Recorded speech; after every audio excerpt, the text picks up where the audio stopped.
What is happening, NBA fans? How are we? Welcome into another week of Dropping Dimes. Here to discuss the week's NBA action. I am your host, Matt Knost, and today we're going to be jumping right in with last night's just incredible game between Golden State Warriors and the Memphis Grizzlies.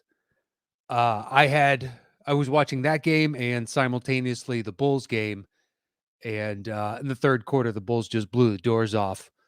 So I didn't turn that game off, but basically I just switched over to full-time watching Warriors Grizzlies. I was dividing my time between the two in the first half, and in the second half, it was a fait accompli for the Bulls, and then check in every once again and be like, oh, we're up by 18 at this point. Oh, we're up by 22. So then just basically spent the rest of the time watching the Grizzlies and the Warriors, and it was a tremendous game between two teams that very well could be in the Western Conference Finals, determining who makes, the finals in the end. It's them and the Suns and the Jazz. Those are your four teams that have legitimate shot as of right now to make a championship. Now, you can never count, say, the Lakers out because they still have LeBron. And if AD is back to health, they're going to be a tough matchup. But I think the depth and completeness of the other four teams above them is leaps and bounds over what they've got, that I don't think that anybody below that threshold and that line has to really be considered in any kind of potential contender as of right now. I mean, there's discussion like within the Nuggets that Murray and Porter might be back before the end of the season. There's all kinds of stuff like that, and we can get to it at the end of the show. But even with that added depth, it's going to be so late, and it's going to be difficult to get, everybody on the same page. Whereas those top four teams already have a sense of their identity, their rotations, everybody's role, and expectations of what all their parts to play are in this entire system. But that game, I mean, last night, it was pure playoff intensity. It was fantastic to watch both teams trying their utmost, and at numerous points in the game, the defense on each side was stellar. Like, I remember one possession in the second half specifically where the Warriors are drive and kick, swinging it, driving and kicking, swinging, because Memphis just keeps recovering on defense and forcing and forcing and forcing. And then they finally, at the last second, find young glove, Gary Payton second, open on the wing, and he shoots a three with less than a second on the clock, and it goes in. And there were several instances like that in the game where defense on both fronts for both teams was fantastic, and the offense was just a little bit better. You really couldn't ask for much more from a regular season game than what we got last night. It was fantastic to watch. And I'm assuming after all of this that Ja has quieted the people saying maybe the Grizzlies are better without him, which I brought up a couple weeks ago, because they played well without him. And just like, it's tough to subtract somebody of his caliber and say that the team is better. I'm not buying that just yet. And now it's proven out that, he's got a couple amazing floater game winners hanging in the air, bank shot against 2 and 3 defenders. Last night, that late layup to seal the game, especially after Wiggins' missed layup. And it just proves his value, because he didn't need to shoot, in other points in the game, because they have enough offensive weapons overall. And if you have the increased growth and maturation of somebody like Zaire Williams, it only improves the ceiling of the team. I mean, between him and like Brandon Clark and Tyus Jones, they're getting good production from the depth of their bench. And Zaire Williams started last night, and he was the recipient of numerous oops. It was Lob City basically for stretches of that game last night for Memphis, over and over and over again. There were a couple of them where like that was gorgeous. Just a little flip got the defender to bite on the offensive action from the primary ball handler, and meanwhile, secondary guys coming in from the wing because they're so focused on Ja or someone else, they fly in for a gorgeous alley-oop. And Memphis rightly was completely hype. Just flat out. What are you guys' thoughts on Ja giving that young kid the business? There's two kids behind after he made that late layup, two kids sitting behind the stanchion with Warriors jerseys on, and he mean mugged them. But he's been open about, if you come into our house wearing a road team's jersey, you're not welcome, in essence.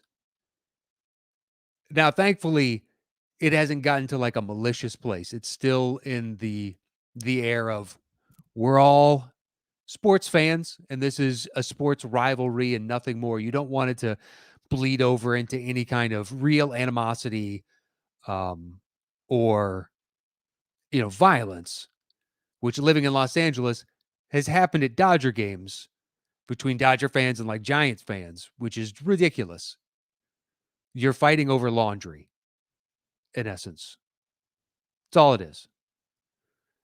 People change teams morph, and they reconfigure, and your loyalty is to the name across the front of it. But there is literally no reason to be getting into a physical altercation. So hopefully it doesn't lead to any of that. But the two young kids, they mean mugged them, and then afterwards said, listen, if you can give me their info, I'll send them jerseys so they don't have to wear those in our house. But I do like that. Basically, he said it after the Laker game when the Lakers came to town and they were Laker fans, and he was like, it was great quieting all those, those people. You have no business being in our house if you're going to root for the opposing team. I love that. That is precisely what I want from the guy that is the face of my franchise, and be like, get out of here with that. There's no place for that. This is Grizzlies house and Grizzlies house only. And man, they played fantastic basketball. At the start of that third quarter, that's when I was most intently watching, because Golden State historically has been a third quarter. This is where we take what was a close game and blow the doors off. And now you guys are operating from a deficit for the foreseeable future, if not the rest of the game. And Golden State came out, started to pull away in the third, and the Grizzlies never lost their composure. Kept fighting back, and then reclaimed the lead eventually. And then late in the game, held on to that lead and added to it. Anytime the Warriors would inch just a little bit closer and get within 2 and 3 points, Grizzlies would get a bucket when they absolutely needed it to. Guys were trying. Like, there was a great late in game, Jaren Jackson missed on a 3 and then ran in, got his own rebound, and easy putback for a 2. When there was, I want to say, 3 Warriors down in the paint, but they were all kind of waiting for the ball to bounce to them instead of going to the ball, which is it happens. It does. It's an unforgivable sin for someone like Steve Kerr. Be like, damn it, you got to box out. You need to make the effort. And the Warriors, by and large, do. I mean, once again, they fell victim to a turnover disparity, but the Warriors are one of the worst about turnovers. So you can't really harangue them too much for something like that, because that is part of the DNA of what they do. But there are positive signs to take away from this if you're the Warriors. One, you lost without Draymond, which you've won other games without Draymond as well. So you can't hang your hat on the, well, had we had Draymond, well, you haven't had him and you beat the Suns. Like it's entirely possible for you guys to play without him. He is the linchpin of your defense. So it makes a lot of a difference having him in there. Um, that being said, Curry had another bad shooting night. It's so far in January, he has not been playing well. I tried to see if it was uh, kind of tracked anywhere to when that story leaked of him and his wife have an open marriage, and then since then, he hasn't been shooting as well. For whatever reason, I couldn't pin down the specific date as to when that story released. I found reactions to it at various timelines, but I couldn't find the singular specific date, even though I remember that and it was like 3 weeks ago. But Curry had another off night. What did he shoot? Like 20% from three? Hold on, I can pull it up right now. Curry shot 22% from three, 2 of 9. But the Warriors were still in it. Clay looked good again. I love that Clay is not content to just sit on the wing. He is going to try and drive, draw contact, get in. Like he got stuffed a couple times, but I think that's a very positive sign because he's not shying away from flying into the trees down in the lane. I think that's a amazing sign of confidence in where his body is at. And he had several excellent shots and a couple that rimmed out. We're like, that's a good shot. I would take that every time. Um, so he looks almost like he's not far off of being back to championship caliber. There's still a little bit of, his legs look a little tired. Um, Maybe it's the constant biking and whatnot he's doing in between just to keep himself kind of warmed up. But that is making his legs fade a little bit as of right now. I don't know. Um, but so far through 2 games, I thought his defense looked close to what you would want. Um, in the last game against the Cavs, he's out there and he's being a menace to Evan Mobley, who Evan Mobley, you know, has such a size advantage over him. McClay's just not letting him back down, and he's bumping into him as Mobley's trying to position down on the low block, and he's not having it. He was all over pestering Lauri Markkanen in the last game. So those are good signs for Golden State. But I mean, when you have a bad shooting night from Curry and you have a bad shooting night from Jordan Poole, it's going to be really difficult. Um, if it's tough to overcome that, even when you get a good game from Gary Payton, who had an excellent game.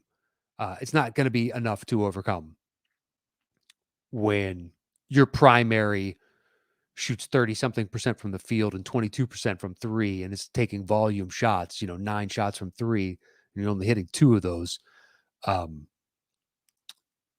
It's difficult, to say the very least. I realize there's not much, in the way of analysis there. But as you're watching it, even with his shooting woes, though, he's still drawing 2 defenders quite a bit. Like when he was bringing the ball up and leading the charge, say on a fast break, and he flares out to the wing, immediately 2 guys close. Immediately. Even with him not shooting well in the past 5 games, doesn't matter. Historically, he's an excellent shooter. You have to respect that. So he's drawing 2 defenders, which means somebody is open out there. And within the Warrior system, we move the ball, we keep passing, and you find the best available shot. It's just, if they are going to have real championship aspirations, you need this slide as of late to just be part of the doldrums of a long season, and it's a blip on the radar, and he goes right back to shooting his historically 42 to 43% from three. Although it is interesting because for for him, right now, technically, he's still the Vegas leader for MVP odds. And I would say that's now an open discussion. I don't view that as anyway. And it's been a lot of that this year, though. KD was leading at one point on the NBA's rankings. I think Giannis is currently number one, and Jokic might be number two, even though they're, I think, 3 and 4 in Vegas's odds. Embiid is starting to creep up into that conversation. DeRozan is in that conversation. There's quite a few names. I think it's 5 to 6 legitimate people deep, and it's a testament to some of the excellence of these players, and B, the fluid nature of who's playing the best basketball right now, and how that can have an effect on their team, and also how we individually look at all these different players. Because by the numbers, like, look at Jokic, he's having another transcendent season, but because the Nuggets are not playing all that well as a team, he's not going to merit, more than likely, real consideration from voters, especially to be a back-to-back. If you're going to be a back-to-back, you need to lead your team to that top tier. And that coupled with improving upon, what you did the previous season, which I think you could make an argument that he has individually, but the team, which is out of his control in a lot of ways, hasn't. But you have all this. So what if Memphis continues this push, and right now they're tied for third in the West with Utah? What's incredible, up until last night, they had 9-game win streak going into last night. When they started that win streak, they were in fourth place. After 9 straight wins, they're in fourth place. But they get the win. Utah's on a little bit of a slide right now, and they jump into tied for third position. But what if Ja and Memphis get into second or first? Well, Ja's got to enter the conversation for MVP. What sucks is, as I'm watching this game, I'm kicking myself because when I did my preseason rankings in the West, in my original one, I had Memphis as third. And then I dropped them down. I was like, I don't know. That's a lot of growth for such a young team. It's entirely possible. We saw Phoenix do it. But Phoenix also seemed like an anomaly to go from out of the playoffs entirely to the finals. And how often is a team going to make that considerable leap? Plus, they got, one of the great floor generals of current NBA history in Chris Paul, and you could easily point to that. And as I'm watching this, like, damn it. Sometimes second guessing yourself, or when I second guess myself on those initial playoff rankings, it bears out. And other times I look at it and then you start to reassess and whatever else, and you're like, I don't know. Do I buy into what I'm telling myself? That being said, though, had I kept Memphis at third, I would have, on that reassessment, kept 2 or 3 other teams higher or lower than wherever I finished putting them. But back to my point. So if Memphis jumps up and they end up at second or first, well, now Ja's into this conversation. Now we have Ja, and if Golden State is in second, Curry's still in it. If Brooklyn maintains their position, Durant is still in it. If Chicago maintains theirs, DeRozan is still in it. So the fluid nature of the MVP race this year is really interesting. It's more entertaining than your average year because you can make a case for several different people, and I'm listening. A lot of times it's just pure homerism, and you hear somebody, oh, so such and such is who I choose. And you're like, okay, well, I really got to take that with a grain of salt because I'm not entirely sure that your perspective on this isn't completely colored in one direction or another. But yeah, this season is shaping up to be really interesting so far, especially with the separation of we have some top tier teams that all look really interesting. And I am looking forward to potential 7-game series from so many different matchups. And especially if we get some of the tried and trues out of it and we get some new blood in there. in, Memphis or Chicago. Just something different would be nice and would be interesting. Uh, but yeah, hats off to the Grizzlies last night. I mean, they're on now a 10-game win streak. And that's the other thing I noticed or was started thinking about last night is there's a 10-game win streak. And there's been a bunch of really long win streaks this season. You had Phoenix early on where they didn't lose for an entire month, an 18-game win streak, which puts them, in the pantheon of win streaks. They're not the number one overall, but still 18 games is nothing to sneeze at. Memphis on their current 10 game is so here's who they've beaten on their 10 game series as of right now. They're at Sacramento, at Phoenix, home for Lakers, home for Spurs, at Nets, at Cavs, home for Pistons, at Clippers, at Lakers.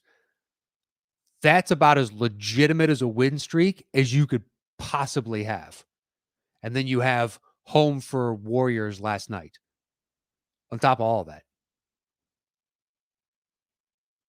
I mean, think at Sacramento, at Phoenix, Lakers, Spurs, then go on the road to the Nets and the Cavs, beat both of them, home for Pistons, then go on the road again to LA for at Clippers and at Lakers, and then back home again for Warriors. You've beaten a lot of teams right now that are legitimately good. Memphis's record of teams above 500 or better, they're 19-8 right now. That's pretty fantastic. There are a few others so around them. Phoenix is 15-6 at teams 500 or better. The Warriors are 15-8, and the Jazz are 11-7. The testament to Jazz's strength of schedule as of right now. And on the flip side of that, on the Eastern Conference, the Bulls are 13-7. Here's the most interesting to me of all of them is the Nets are 10-11. So the Nets can't beat anybody above 500. Well, they can't beat them, but basically it's a wash. They're also terrible at home. So it might be advantageous for them to be on the road during the playoffs to get Kyrie back, and also just because for some reason they play much better. It's like the inverse of Philly from what was that 2 years ago, where at home they were unstoppable, and on the road, I think it was 3 years ago, it was the season before the bubble, and then on the road they were one of the worst teams in the history of the league. And right now the Nets just not playing well at home. But the Nets are 10-11. Miami Heat are 14-10. The Bucks are 9-9. The Sixers are 9-9. Like everybody else then is sub 5. And the same for the West. Once you get past the fourth spot, Dallas 8-13, Denver 7-14, the Lakers 5-11, Clippers 7-13. Look at that though. Lakers 5-11. Man, their schedule is about to ramp up. They've had an easy one thus far, one of the easiest, and they're currently sitting at the position they're in. But I mean, that 10-game win streak, that is legit. But there have been others this season. So as I mentioned, Phoenix had an 18-gamer, which is it's an impressive run. They're home for Cavs, Pelicans, Rockets, and Hawks. Then on the road for Kings, back home for the Blazers. Then on the road for the Grizzlies, the Rockets, the T-Wolves. Home for Mavs on a back-to-back with the Mavs. Then home for Nuggets. On the road for Spurs, Cavs, Knicks, Nets. Back home for the Warriors and Pistons. They won all those. But the Bulls have had a 9-game win streak so far. The Bucks had an 8-gamer. Utah had an 8-gamer. Philly's on a current 7-game win streak, and Golden State has had 2 7-game win streaks so far this season. Season's still, we're not quite at halfway. We're just about there. I mean, most teams have played somewhere around 39 to 40 games. So we're basically there. But to have numerous, and then there's several teams with 6-game win streaks, but those now at 10 for Memphis. If you have Phoenix and Memphis doing this, now you could say, oh, it's because of health and safety protocols, guys in and out, and all the hardships, and you know, they could be feasting on easier teams. And I think to some degree that exists for certain guys, certain team strengths. But for something like Memphis, like you're basically getting a lot of the bulk of these teams at full health. Some of them, no, but when it's 10 games, it's long enough to where it doesn't matter. I think 5, 6, and possibly 7 games is maybe you just got the right combination so far. But 10 games, and to do it against the level of competition they've done it thus far, them and Phoenix, those are the two most impressive. Obviously, it's the longest in length, but when you look at the level of competition that they beat during that streak, because a bunch of the others, like Philly's current 7 game is at Washington, but they didn't have Brad Beal or KCP. Like at Raptors, but the Raptors didn't have Van Vliet or Scotty Barnes. At Nets, that's a good win. Rockets, at Magic, Spurs, at Rockets. Okay. There's a couple good games. There's one definitively good game in there. There's a couple others that are questionable, and then the others are just against teams that you should be beating. And I'm not denigrating your 7-game win streak, but I'm not really impressed by it either. But if they manage to continue that 7-game win streak and it becomes 8, 9, 10 and beyond, well, inevitably they're going to have to play some teams at full strength there. And if you can consistently do it, or teams close to full strength, then it becomes all the more impressive.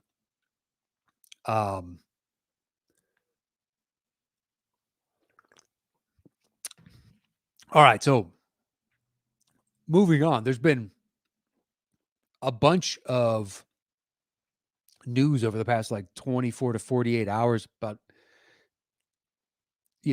trade possibilities for various guys, and then now shakeups in teams for trade scenarios that people weren't really foreseeing just because of injury news that keeps coming out. So right now, Damian Lillard has not played for a little while, and he did not go on the current 7-game road trip with the team, and he's not going to play on any of those. And a report came out yesterday that he may be done for the season. He's going to see, a specialist, and he's got lower abdomen. That's what he's going in for. It's a lower abdomen. What it was, purported to be back in, I think it was late November, was lower abdomen tendinopathy. But it's been basically a long recurring injury this season that's hampering his play. And if you look back at the Olympics, he didn't look like himself. And then so far when he's played this season, he hasn't looked like himself. I mean, he's just shooting poorly by Lillard standards from the field. So the reports are that he may be shut down. So now the wild trade speculation begins as to, well, what does Portland do? If they shut him down for the season, do they finally blow this up then? Say it's a last season. Dame, here's our thought process. And they go out and find a market for CJ or Nurkic, which I think they could. Just depends on what they want in return, what they're willing to stomach as a return. And I've seen some real bullshit floated in regards to those. I've also seen Covington in some potential trades. Now I think of a lot of the nonsense that I've seen, Covington you can get Covington, especially if you got some sort of young piece back that looks interesting. So you send to a contender or potential contender that needs a little bit more depth at that position. They're willing to sacrifice some sort of, young asset on the rise But they really need to be in a win now, and to think that Robert Covington, I mean, the days of Robert Covington demanding 2 first rounders on the open market are gone, but you might be able to get one interesting piece out of it. Or do the Trailblazers completely retack and change course and trade Lillard? The problem with that is his trade value is much lower now than it was before the season started, or even on the early outset of the season. If he's going to miss the rest of it, now the questions become, what kind of real issue is this? Can our doctors take a look at him? What's the long-term prognosis of the situation? Does he want to leave? If he were to leave, does he have a list of teams that he wants to go to? Those teams, are they willing to take him on? And I'm sure he's looking for another contract down the road of some sort of long-term stability. Are they willing to extend that to him? And it just narrows the list slowly but surely. Plus, it becomes a situation of, if they blow this up, how much of a loss are you willing to take on his perceived value? Or is it more advantageous to maybe hold on to him until, say, right before the draft, and then trade him at that point, and you can get draft assets plus something else? The rights to somebody's first rounder this year, and then in 2 years, and a bevy of second rounders. Although I would imagine somebody of Lillard's caliber, if it looks like his prognosis is going to be, rosy, that if you can get 2 firsts for Covington, then you should be able to get 3 or 4, or, if you get the Paul George deal of, give me all your picks plus your firstborn child, and there might be teams out there willing to do it. But that's another one too. Paul George, the Clippers are in a real quandary right now, because as of this morning, it comes out that Paul George, he's got a sprained elbow. I believe it's a UCL. And he's been out for the past few weeks, since late December, I think it is. He may be done for the season, which throws a real monkey wrench into what the Clippers had envisioned for the season. And the reports, there's a Bleacher Report discussion about it, that management went to Ballmer before the season started and said, listen, with Kawhi being out, and it looks like there's a good chance he's going to be out for the season, perhaps we take the Warriors route of this, of delay championship expectations for one season as we get our guys back to full health and develop some of our young talent. Now, the Warriors also had the advantage of, they had draft picks coming in through that Wiggins deal and their own, and allowed them to get, Wiseman, Kuminga, Moody, and develop those guys and see what they are. But they also had the development of Jordan Poole over the past couple seasons, and he's become a real potent offensive force, and somebody that is going to be key if they're going to win or contend for a championship. Jordan Poole needs to be there as one of the major contributors, especially now running the second unit, with Clay back and now into the starting lineup. So they went to Ballmer, and Ballmer agreed to this course of action. And the report from them is that Ty Lue told Ballmer and management, I am not going to coach games to not put ourselves in the best position to win every single game that we possibly can. I'm here to win games, and that's what I'm going to do. But now, according to sources, his thinking may have changed a little bit, with Paul George being out for so long and Kawhi's status still up in the air. Although the weird thing is, now with this announcement about George, last week there was an announcement about Kawhi saying he is ahead of his trajectory and looks like he might be back before the end of the season, and he wants to be back before the end of the season to get out there and play again. But if Paul George ends up missing the bulk of the season, and it gets to a point where we're in no real shot at contending, what is the advantage of bringing someone like that back? And if that's the case, where do the Clippers then reside on potential to blow these things up? You would assume they keep their core, but would they be willing to trade some of those peripheral guys? Because they have no draft picks, unlike the Warriors. They shipped all theirs out. So they need to develop their young guys. And, they're attempting to do that. If you go and watch their games, Amir Coffey is getting the start in place of Paul George. And they're trying to develop Brandon Boston. And then, they did a good job with Terrence Mann. And Boston has shown improvement with the more minutes that he's gotten.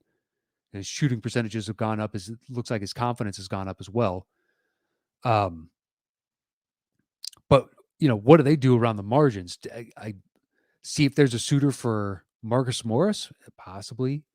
Or I would kind of assume you need to hold on to Reggie Jackson because he's an inexpensive, by NBA standards, point guard, and one that's shown that can show up for you in the playoffs. But perhaps they're going to end up being, sellers at this point. It'll be interesting. But just that announcement of Dame yesterday and then PG this morning might be done for the season. I mean, they're out with injuries, but I didn't foresee. Dame's, I guess, was kind of one of those of it's not completely out of left field because he has for so long not been playing like himself since the summer. So now we're on 5 months of this. If you want to go with August for the Olympics, it's in August through now, middle of January, 5.5 months-ish. Yeah. So Lillard's isn't completely out of left field, but in no way did I see Paul George missing the rest of the season for ligament damage in his elbow. I didn't realize it was that bad. I'm not sure that anybody realized it was that bad. And we'll see if that holds. I think the difference on some level could be, right now without Paul George, they're playing 400 basketball. The constituent parts they have left. And if they continue to play 400 or worse, well, what's the point in rushing back Paul George? Potentially, if we are putting all our chips in the Kawhi and Paul George are the duo, they're going to win us a championship, might as well bring them back at full health. I realize as a player, you don't want to lose an entire season. I mean, look at the discussions from Klay Thompson coming back and saying, putting in all that rehab time and everything, it was worth it to get back out there and feel the love from the fans and the excitement and the energy in the room. So I realize that's tough to give up on and shove aside as a player. But I don't know. If you really want to go championship or bust, sometimes you have to squash the short-term goals for the long-term gains. All right, so I have not checked in with the chat, and we're almost at 40 minutes. So hello to Ramon Cook, Timothy R. Williams, Daniel Savoy, Emnett, Jake Cleveland, Rashawn Robinson. It's a lively chat, though. A bunch of guys going back and forth. I love it. Discussion in the chat. Jake Cleveland, Tamor Khan, Sean Gardner. Hello to you all. It's nice to see you. It's nice to have you all here in the chat.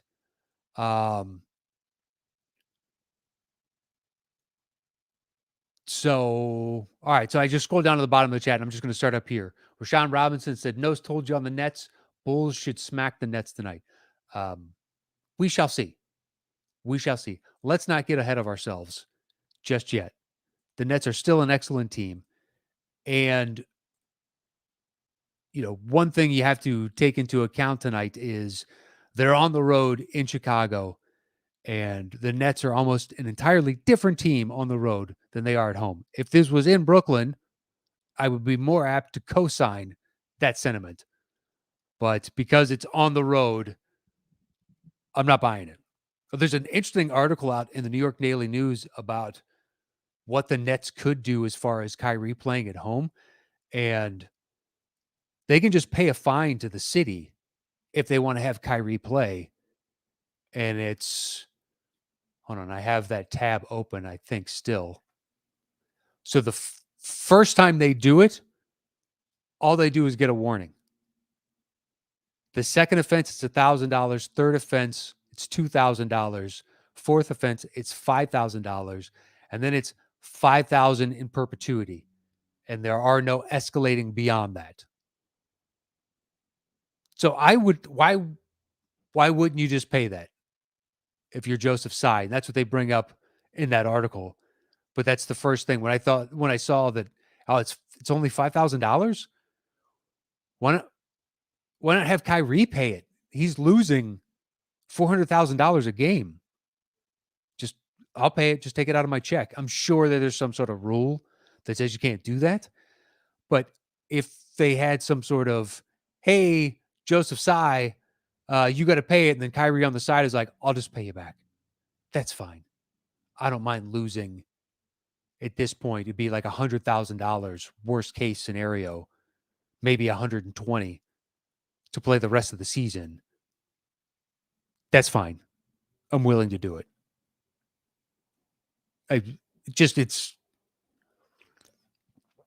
Perhaps it's one of those they're holding on to it because they're fearful if they start doing that, then the law will change and they'll be screwed. And they know that between now and when the playoffs will be come the summer, that's enough time for city council and mayor to get on the same page and get this changed. Whereas if they start doing this in, say, April, and it looks like it's going to be, hey, Nets have a real championship shot, perhaps the public won't be pushing as hard. Ergo, council members and the mayor won't have the political necessity to exact this type of change. And they'll just tell people, hey, we're looking for a long-term solution, but it's not worth the political capital it would take because you're going to piss off too many people. I'm assuming on the outside looking in, that's what they're doing. They're just biding their time until it's when it's most advantageous to take advantage of this loophole and just pay the money. Because at this point, people can go in there and if they haven't been boosted and anything else and Omicron is raging. When I was sick, I tested positive for COVID and I am fully vaccinated. I'm not boosted. The sad thing is my schedule was too busy. And I couldn't find the time because the 2 shots, especially the second one, thoroughly kicked my butt. I was crushed for like 36 hours on the second one. And I was fearful that the booster, I was like, I don't have time because it was leading up to Christmas. I don't have time right now to be out of commission for 36 hours. So I'll get the booster come the new year. And I got COVID more than likely on it's either Christmas Eve or Christmas Day. It was around a bunch of different people and ended up one of them, his office had an outbreak of COVID and I more than likely got it there. But who knows? I could have gotten from a bevy of places, although I don't go out into large groups of people that much right now and haven't for a while. But I've had the 2 shots and I had a breakthrough case. I got it. And it wasn't damaging, but it mildly kicked my ass for a couple of days. But I could have been in the stands without a mask on. I mean, the Clippers games that I've gone to, I still wear my mask. Even though I would say last one I was at, 50-60% of the crowd didn't. But you got to assume those numbers hold for any major city. So 50-60% of the crowd, that means there's still COVID floating through that arena. And the hell's the difference of Kyrie, who gets tested pretty religiously, and all these people who are never getting tested because they just don't have access to the same type of facilities and resources that a professional sports team does. But anyway, Kyrie could end up, they'll just start paying those fines, and then they're back in it. All right, so starting the next, Jake Cleveland asks, "Do you ever watch The Professor?" Come on, who hasn't seen The Professor? Have I seen his YouTube channel? Of course I have. But do I remember him from And One mixtapes? Yes, I do. Him. Well, that's where Skipped My Lou and Hot Sauce, and there was what Above the Rim, and 50, and Cadillac. I can't think of anybody else off the top of my head. Tamor Khan says better late than never. Hi, everyone. Sean Gardner. I've been eating crow ever since I said I didn't like Lance Stevenson on the Pacers a few weeks ago. He's been a big spark of energy, but I feel it's too little too late. It kind of is too little too late, especially if the front office has an edict of we're willing to blow this up and everybody's trying to find some sort of trade partner for Miles Turner and Domantas Sabonis. I mean, I think ideally they'd also like to get rid of Karis LeVert, if I'm just guessing from the outside in, and just really blow this up. And they can't get rid of Brogdon because of when he signed his extension. But if they could, I think they'd do that as well if they get enough young guys and interesting pieces back in place. But Lance, make him dance. Lance has been an incredible spark plug for you guys. I have not watched a full game since he's been back. I've just seen it in spurts, and then obviously all the highlights and clips. But yeah, I mean, Lance, I think most fans have a complicated like of Lance, for lack of a better way to say it. I'm glad that he's not ever been on my team because I don't mind watching from afar. I think he'd be thoroughly frustrating if he was on my team night in, night out. Because certain nights he can be everything that your team needs, and other nights he can be everything that your team does. Excuse me. But yeah. And they just signed him to his second 10 day, but by all indications, after this one, they're just going to sign him out for the rest of the year. And he's back in the league. Look at that. Thanks to hardship and health and safety protocols and all that, guys are getting second shots at being in the league. And who knows? What if after the season the Pacers are like, we're willing to give you another 1 year deal or a 2 year deal? And that wouldn't have happened. I doubt a 2 year, but a 1 year deal, maybe. Or give them one of those 1-and-1s where it's a team option on year 2. So it looks like a 2 year deal, but it's one of the only silver linings of all this COVID nonsense. Of the guys are getting the opportunity to show whether or not they can play in the league, and some of them are really taking advantage of it. And hopefully, it leads to more guys, more stories like that. Oh no, there you go. It's Escalade. Daniel Savo said it's Escalade's birthday today. Escalade was not Cadillac; it was Escalade. Yeah, that big dude who was amazingly fluid. Timothy R. Williams says that smells of elitist stuff, Matt. They probably don't care, but man, that's a bad look to the public. We are rich enough not to follow health and safety. Tim, that is elitist stuff. And yes, they are rich enough to not follow health and safety. And I'm not advocating for it. I'm just saying that this is a possibility for them and very well could be a reality come the end of the season. Something to think about. It's a loophole in the system. There's a bunch of loopholes in the system that can't be taken advantage of. But elitism is sadly baked into our society. And this is just another instance of that. So you're saying the same stuff is happening down there in Australia with Djokovic. The public doesn't like it. Of course they don't. And I'm not disagreeing with them, but I'm just saying this type of behavior and these types of actions, you should expect it as opposed to not expecting it. And then you won't be disappointed.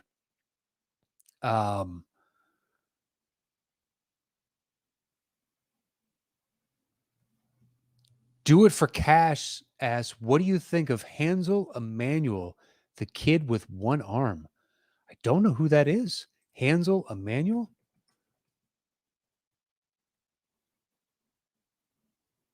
Looking it up right now. Oh, okay. Yeah, I have seen a picture of this dude. I don't have any opinion of him whatsoever. Is he any good? Do it for cash? Like, is he a legitimate player? Boy, that's interesting. I mean, he's missing his left arm, and it looks like about 6 to 8 inches or so from his left shoulder. So if you're watching this on video, it looks like it cuts off right about there. There's a separation. So if you go from the top of the shoulder down, not even, I would say, yeah, about 6 inches, it looks to be. Well, you kind of know he's always going right, don't you? That's got to be a little bit of a deficit, not to be an asshole, but well, between that and on defense, that's got to be a hell of a detriment on defense. Do it for cash. Is he good? Yeah, I have no idea. But good for that dude. I hope he's legit. And I hope somebody gives him a chance. I would imagine if he's percolated up to basketball fans' understanding of who he is, or at least knowing of him, he's got to be pretty decent. That's incredible. I'm going to see if Do It for Cash said, Do It for Cash says, yeah, he's crazy. Wow, man, good for that dude. I'm average at basketball with 2 arms, and he's elite with 1. Oh, man, as if I needed another reason to feel bad about myself. Good for that guy. I hope he crushes, because there's some dudes out there talking mad shit, and he's just like, dude, I clowned you with 1 arm, you fuck. Oh, man, good for him. Hey, talk about overcoming obstacles. Like, in other sports here in the States, it could be easier to get away with 1 arm. I would imagine, football, there's ways that you could do it and positions you could play where having only 1 arm wouldn't be the biggest deficit in the world. Baseball, we've seen Jim Abbott do it with 1 hand, although he had pretty much the full extent of his other arm because he used to rest his glove on that. He was a pitcher, though. But yeah, it's entirely possible where you could do that. 1 arm to a basketball, man. And he's good.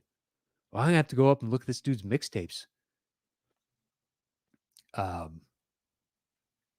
So,